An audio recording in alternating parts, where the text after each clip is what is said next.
vous m'entendez bien? Un peu plus près et Je vais essayer de faire attention. c'est bon. Donc ma voix est malheureusement monocorde et monotone. Donc c'est un flux ininterrompu dans mon cas, donc je m'excuse. Et j'essaie de regarder si vous comprenez bien. Donc en 2018, je me suis réveillé un matin et je ne pouvais plus parler. Donc je me suis précipité à l'hôpital et on m'a rassuré bien sûr que ce n'était pas un AVC, que en fait c'était une affection bénigne qu'on appelle une paralysie faciale lobale. En fait c'est peut-être quelque chose que vous connaissez, c'est une infection du nerf facial qui fait que ça paralyse la moitié du visage. Alors on m'a prescrit des médicaments, mais on m'a surtout prescrit un arrêt total de mes activités. C'est vrai qu'à cette époque, j'étais extrêmement actif professionnellement, beaucoup de stress, beaucoup de mouvements un peu partout, ce qui a fait que probablement j'ai payé le prix par ce problème de santé. Donc j'étais d'une certaine manière contraint au silence pendant une certaine période. Comme je ne pouvais plus parler, c'était vraiment quelque chose qui était quand même difficile à vivre, comme vous pouvez vous imaginer. Donc, alors, malgré tout, de manière paradoxale, malgré le fait que c'était très difficile au début, je me suis aperçu que ce silence était en fait beaucoup plus facile avec le temps. Il est devenu beaucoup plus léger.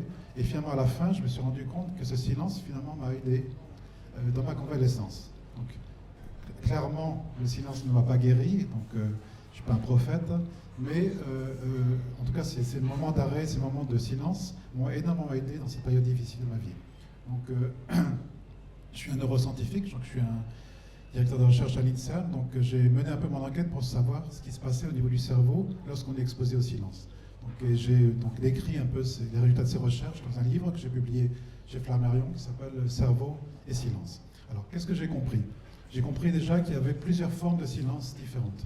Il y a un silence qui est, comme on l'a vu tout à l'heure, un silence qui est extérieur, un silence acoustique, donc l'absence de nuisance sonore, l'absence de bruit, mais aussi un silence intérieur, qui est ces moments un peu de déconnexion, où on fait un peu, on diminue un tout petit peu le bruit de fond de nos pensées, où on fait un peu taire la petite voix dans notre tête qui nous dit toujours de faire plus ou de faire mieux. Donc c'est des moments de déconnexion qu'on rencontre, par exemple lorsqu'on rêvasse, on laisse un peu son esprit vagabonder, lorsqu'on est en contact avec la nature, lorsqu'on médite. Donc ces moments-là de silence intérieur sont des moments aussi que je considère comme des formes de silence. Donc vous voyez, il y a différentes formes de silence, et tous ces silences ont des bénéfices sur le cerveau qui sont différents. Je voudrais un peu vous parler maintenant. Alors, on va commencer par le silence qui est acoustique, donc, dont on a parlé à l'instant. Donc le contraire, c'est les nuisances sonores. Alors il faut comprendre que c'est un des problèmes auxquels on est confronté au quotidien. Paris, c'est une ville les plus bruyantes du monde, et lorsqu'on est exposé à un niveau permanent de bruit, eh bien c'est un danger très important pour l'oreille. Donc ça passe par une fatigue auditive, par des acouphènes et par en fait l'augmentation du seuil de l'audibilité qui fait que de manière irréversible on entend moins bien les sons. Donc d'après l'OMS, si je ne me trompe pas, 11% des Parisiens sont exposés à des niveaux de bruit qui dépassent les normes réglementaires. Donc j'ai un spécialiste, 68 décibels en moyenne pendant la journée. Donc ça touche surtout des gens qui sont près des périphériques, des gens plus pauvres. Donc et les normes réglementaires ne sont pas respectées. Mais ce qui est aussi important à comprendre, c'est que les bruits plus petits peuvent être aussi très néfastes pour l'organisme lorsqu'ils se prolongent. Et une raison à ça, c'est que l'oreille n'a pas de paupières, comme les yeux. Et en fait, c'est un sens qui est toujours actif, même pendant le sommeil. Donc, on peut expliquer ça par le fait qu'il y a des millions d'années, depuis la nuit des temps, le système auditif est une sorte de système d'alarme qui nous permet de prévenir en cas de danger. Et lorsque vous entendez un petit son, même s'il est anodin, eh bien, un système qui se met en route dans votre organisme, qui en particulier implique le système nerveux autonome sympathique, qui en fait sécrète dans votre organisme un certain nombre d'hormones, de neurotransmetteurs, comme par exemple l'adrénaline, comme le cortisol, qui vous prépare à l'action, qui prépare le corps à l'action. Donc vous avez le cœur qui augmente de fréquence, vous avez la respiration qui est plus accélérée, vous avez une tension artérielle plus haute, donc le corps est préparé à l'action. Et le problème, c'est que l'accumulation de ces petits stress, dont on ne s'en rend pas vraiment compte, eh bien, a des effets nocifs sur l'organisme lorsqu'il se prolonge sur des très longues périodes. Et d'après l'Agence européenne de l'environnement, il y a à peu près 10 000 personnes qui meurent de manière prématurée à cause des nuisances sonores. Donc c'est essentiellement des infarctus du myocarde où des gens plus fragiles souffrent des nuisances sonores. Par exemple, imaginez-vous vivre près d'un aéroport dans lequel en fait, vous avez ces nuisances sonores permanentes. Donc le bruit tue. Et l'antidote au bruit, eh bien, c'est bien sûr le silence. L'absence totale de bruit, très rapidement, vous permet de ralentir la physiologie de votre organisme. Et 2 minutes de silence permet déjà d'avoir un effet bénéfique sur votre cœur, sur votre respiration. Donc c'est très simple. Le silence, eh bien, c'est l'antidote aux nuisances sonores, en particulier dans les grandes villes.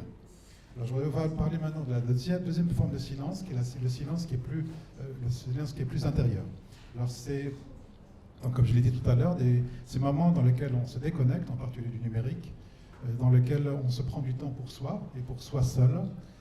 Et donc ce sont des moments dans lesquels on laisse l'esprit rêvasser, dans lesquels on médite. Donc la méditation, c'est un entraînement. Donc, on s'habitue à être attentif à son corps, à sa respiration, à son environnement. Et on essaie de vivre ici et maintenant. Donc c'est cette forme d'attention, de l'entraînement d'attention qui est la méditation. Alors, qu'est-ce qui se passe dans le cerveau lorsque eh bien, on est dans ce silence intérieur? Alors on pourrait croire, un peu comme un ordinateur, que le cerveau s'arrête, qu'il passe à une sorte de mode d'économie d'énergie, mais en fait c'est tout à fait le contraire. Le cerveau, lorsqu'il est dans ce silence, dans cette déconnexion, en fait il a une activité qui est très très forte, et en particulier il y a un certain nombre de processus biologiques qui sont mis en place pour le régénérer. Alors une des effets les plus forts, c'est surtout en ce qui concerne la fatigue mentale, c'est-à-dire ce que les psychologues appellent la surcharge cognitive. Donc c'est ce sentiment que vous connaissez peut-être, d'avoir l'impression de faire trop de choses à la fois.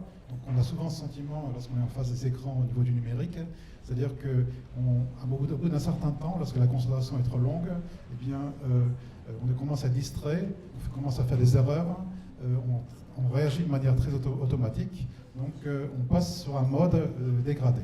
Donc le silence intérieur permet justement de régénérer un certain nombre de ces fonctions, en particulier l'attention. Et on parle d'une restauration de l'attention lorsque vous faites ces petites pauses qui permettent au cerveau de se régénérer.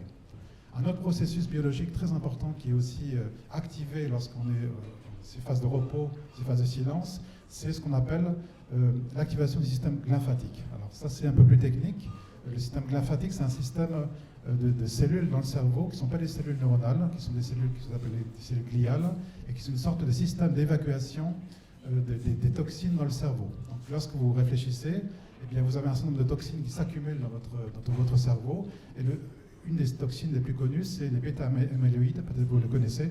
Donc c'est justement ce qui s'accumule lorsque vous avez une maladie d'Alzheimer. Donc vous avez un système dans le cerveau qui permet d'évacuer ces toxines.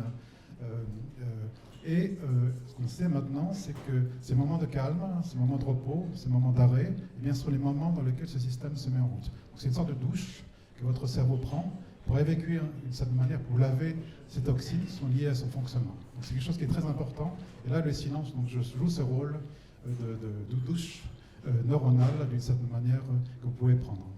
Et la dernière chose, c'est le cerveau aussi passe dans un mode très particulier qui active un réseau très, très mystérieux pour les neuroscientifiques qui s'appelle le réseau par défaut, le réseau du mode par défaut. C'est un réseau qui joue des fonctions qu'on commence à découvrir, mais des fonctions très importantes comme la construction de soi, la mémorisation et même la créativité. Donc il y a un certain nombre de réseaux dans le cerveau qui s'activent à ces moments de silence. Donc, je n'ai pas le temps de rentrer dans tous les détails, mais ce qu'il faut retenir, c'est que le cerveau, comme les autres organes du corps, sont conçus pour fonctionner sous forme de cycles, des cycles d'activité, en particulier pour le cerveau à haut niveau de concentration, et des cycles de repos dans lesquels, d'une certaine manière, on régénère ses batteries.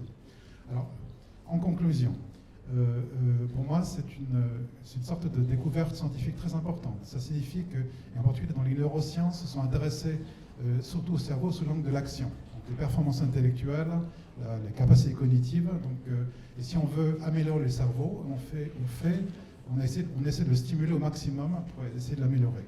Et ce que les neurosciences montrent actuellement, c'est finalement exactement le contraire. C'est si on veut améliorer le cerveau, eh bien, il est parfois préférable de rien faire du tout, d'arrêter, de faire des pauses et donc d'une certaine manière de goûter au silence. C'est quelque chose qui, à mon avis, est révolutionnaire dans le champ des neurosciences, qui suggère qu'il faut faire attention à ces phénomènes de repos, qui sont des cycles naturels au cerveau et à l'esprit en général. Donc, voici ma conclusion, pour finir. Le cerveau a besoin de silence pour bien fonctionner. Merci beaucoup. Merci beaucoup. Est-ce que vous avez des questions à poser à Monsieur Levan Cohen? Oui, monsieur. Je vais vous provoquer, mais j'adore ça.